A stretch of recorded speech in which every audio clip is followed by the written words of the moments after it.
সাবেক তথ্য উপদেষ্টা এবং বর্তমানে এনসিপির আহ্বায়ক নাহিদ ইসলামের পিএ তার নামে তথ্য উপদেষ্টা থাকাকালীন যে ব্যক্তি তার পিএ ছিলেন তার নামে ১৫০ কোটি টাকা লোপাটের অভিযোগ সামনে এসেছে। নগদের ১৫০ কোটি টাকা মেরেছেন, নগদে অবৈধভাবে তার স্ত্রীকে চাকরি দিয়েছেন, আত্মীয় স্বজনকে চাকরি দিয়েছেন এবং কোনো ধরনের প্রোটোকল মেনটেন না করে নগর ভবনে তিনি অফিসও করেন, এরকম অভিযোগ এসেছে। আর এরকম অভিযোগের প্রেক্ষিতে রীতিমতো বোমা ফাটানো ফেসবুক স্ট্যাটাস দিয়েছেন গণ অধিকার পরিষদের সাধারণ সম্পাদক রাশেদ খান। ওদিকে নাহিদ ইসলাম বলেছেন যে এই অভিযোগ যখন আসছে তখন তো সে আমার পিএ না, এখন আমি উপদেষ্টা না, এই ধরনের ব্যাপারটাকে পাশ কাটিয়ে যাওয়ার মতো মন্তব্যও করেছেন। কি হতে চলেছে যখন প্রধান উপদেষ্টার নামে লেনদেন, অবৈধ লেনদেন, পাচার এই ধরনের অভিযোগ এসেছে ২০২৩-২৪ অর্থবছরের রিপোর্টে।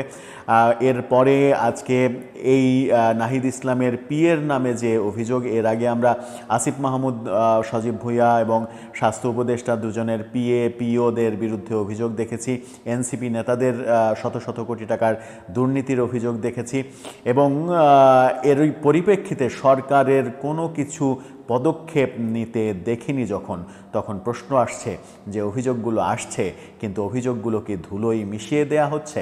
কি নতুন ঘটনা ঘটলো, এই ঘটনা নিয়ে আলোচনা করবে এই ভিডিওতে। থাকবেন পলিটিক্স টিভির নিয়মিত আয়োজনে।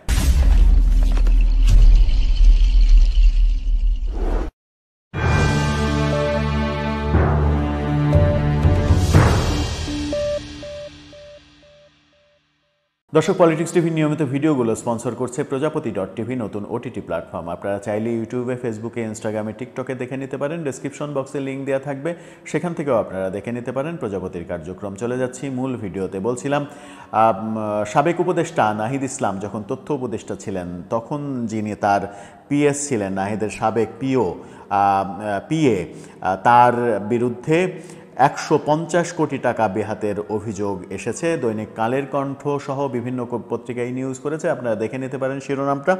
সেই রিপোর্টে যেটা বলা হচ্ছে, অন্তর্বর্তী সরকারের সাবেক তথ্য উপদেষ্টা নাহিদ ইসলামের তৎকালীন পিএ আতিক মোর্শেদের বিরুদ্ধে গুরুতর অভিযোগ উঠেছে। মোবাইল ব্যাংকিং নগদের ১৫০ কোটি টাকা বেহাতের অভিযোগ তার বিরুদ্ধে।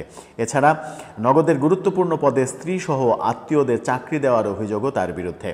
নাহিদ ইসলামের পরামর্শেই আতিক মোর্শেদ এমন কাজে জড়িত কিনা এমন প্রশ্ন তুলেছেন গণ অধিকার পরিষদের সাধারণ সম্পাদক রাশেদ খান। তিনি আজ এক ফেসবুক পোস্টে লিখেছেন, সাবেক তথ্য উপদেষ্টা নাহিদ ইসলামের বিশেষ সহকারী পিএ আতিক মোর্শেদের বিরুদ্ধে বেশ কিছু গুরুতর অভিযোগ আসলেও নাহিদ ইসলাম দায়িত্বে থাকাকালীন সময়ে তার বিরুদ্ধে কোনো ব্যবস্থা গ্রহণ বা মন্ত্রণালয় থেকে তদন্ত কমিটি গঠন করেননি। এক্ষেত্রে প্রশ্ন থেকে যায়, নাহিদ ইসলামের পরামর্শেই আতিক মোর্শেদ এসব কাজে জড়িত কিনা। অন্যথায় এসব বিষয়ে নাহিদ ইসলাম কেন চুপ ছিলেন বা এখনও চুপ আছেন? একটি পত্রিকায় প্রকাশিত সংবাদের বরাত দিয়ে রাশেদ খান বলেছেন, এবার আতিক মোর্শেদের বিরুদ্ধে নগদ থেকে ১৫০ কোটি টাকা বেহাতের তথ্য প্রকাশ হয়েছে। নগদের ডেপুটি সিইওর মাধ্যমে এই কাজটি করা হয়। ডেপুটি সিইওকে যখন গ্রেপ্তার করা হয়েছিল তখন এই আতিক মোর্শেদ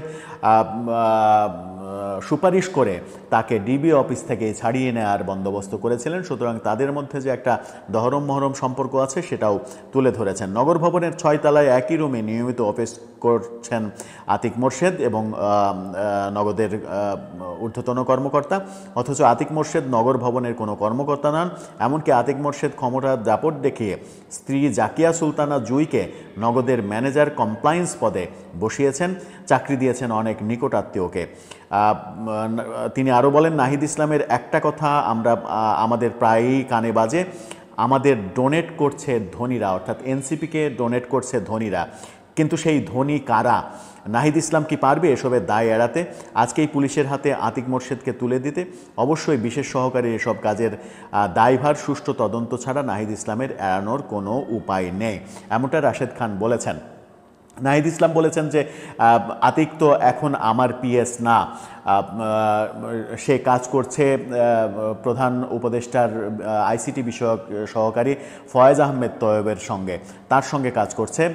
তিনি উপদেষ্টা থেকে ইস্তফা দেওয়ার পরে ফয়েজ আহমেদ তয়েবের পিএ হিসেবে তিনি কাজ করছে, এমন তথ্য তিনি দিয়েছেন। সুতরাং এখানে আমার কোনো দায় থাকতে পারে না।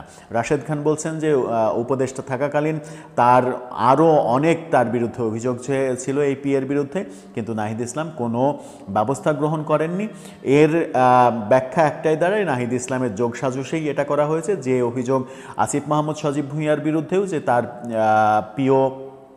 পিএ এই যে মোয়াজ্জেমের কথা, মোয়াজ্জেমের শত শত কোটি টাকার যে মালিক হয়ে যাওয়া, দেশের বাইরে জমি কেনা, বাড়ি কেনা, এরকম তথ্য যখন সামনে এসেছে, আসিফ মাহমুদ সজীব ভুঁইয়াকে কেন্দ্র করে নানা রকমের অভিযোগ এসেছে, উপদেষ্টা মাহফুজ আলম সম্পর্কে নানা রকমের অভিযোগ তাদের পক্ষের লোকজনই করেছেন। এরকম তথ্য যখন একের পর এক আসছে, তখন এর কোনো উত্তর কিংবা এর কোনো সুরাহা পাওয়া যাচ্ছে না। এনসিপি নেতা তানভীর, সালাউদ্দিন তানভীর, যাকে দরবেশ হিসেবে, নতুন দরবেশ হিসেবে আখ্যা দেওয়া হয়েছে সম্প্রতি, সেই তানভীরের দুর্নীতির খবরও আমরা জানি। সব মিলিয়ে এনসিপি যে নতুন রাজনৈতিক বন্দোবস্তের কথা বলছে এবং স্বচ্ছ রাজনীতির কথা বলছে, দুর্নীতিহীন রাজনীতির কথা বলছে, সেই রাজনীতির আড়ালে নাহিদ ইসলামের বিরুদ্ধে নতুন যে অভিযোগ উঠল তার পিএর কর্মকাণ্ড, এর আগে সালাউদ্দিন তানভীর, তার আগে সার্জিস আলমের গাড়ি বহর, হান্নান মাসুদের গাড়ি বহর, হাসনাত আবদুল্লার দামি দামি গাড়িতে চড়া,